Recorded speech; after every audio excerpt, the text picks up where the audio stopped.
ini merupakan program edukasi yang membahas tentang budaya Nusantara yang berkaitan dengan craft tentunya, yaitu Nusantara Craft Culture.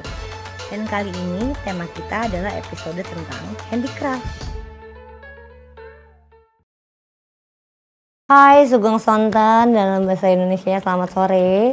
Ketemu lagi dengan saya Lalita Nerisa dari Nusantara Craft Culture.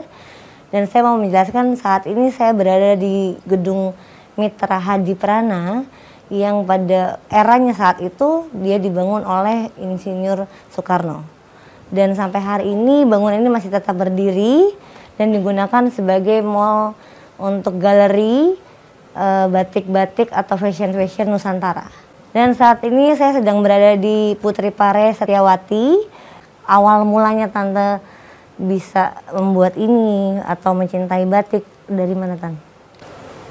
Awalnya ini Putri Paris kami dirikan atau saya dirikan itu sebenarnya bagian dari pekerjaan saya yang besar gagal. Jadi dari kegagalan saya menciptakan Putri Paris. Terus awalnya Tante, apakah Tante juga belajar mencanting kah atau membatik atau menggambar? Saya tidak belajar mencanting, tidak belajar gambar, tapi saya sering melihat. Saya sering melihat.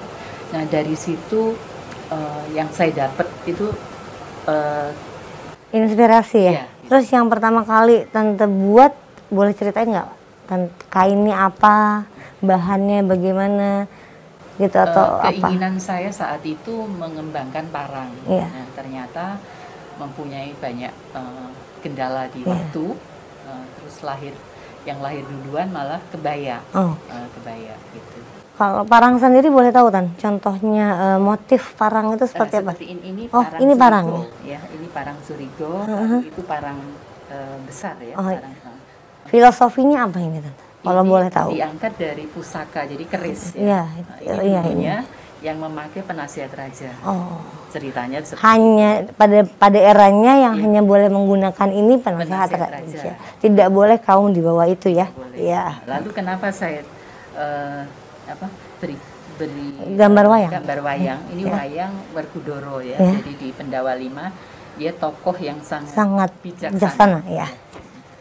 Setiawati Susanto lahir dari lingkungan keluarga ningrat di akhir abad ke-19. Eyang buyut pertama, Raden Ajeng Ngabei Partodikoro, dikenal sebagai seorang perintis pembuka lahan di desa Durungan, yang akhirnya kini kita kenal sebagai Kota Pare. Beliau juga merintis dan membuka kawasan Jember Tanggul di Jawa Timur. Ibu dari dua orang anak ini adalah pemerhati dan pecinta aset bangsa dan warisan budaya nasional sejak kecil. Karena kecintaannya terhadap budaya dan tanah kelahirannya, lahirlah ide untuk membuat karya yang memiliki ciri khas seperti contohnya kain dengan motif rembang. Beliau mulai melihat perkembangan pasar dan memodifikasi dari budaya di seluruh Nusantara yang menjadikan sebuah fashion mengikuti eranya tanpa meninggalkan tradisi yang seharusnya tetap terjaga. Untuk koleksi-koleksi Tante nih, gitu, atau bukan koleksi ya, desain yang udah Tante buat dan yang paling digemari. Jadi seperti yang saya pakai ini saya ambil dari pakaian pria zaman dulu. Oh iya, sorjan, atau beskap. Iya, beskap.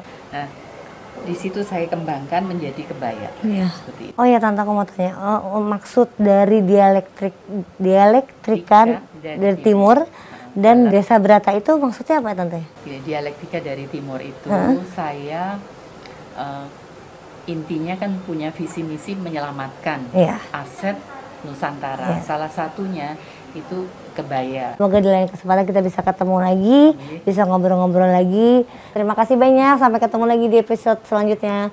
Bye. Matur nuwun Tante. Sami-sami.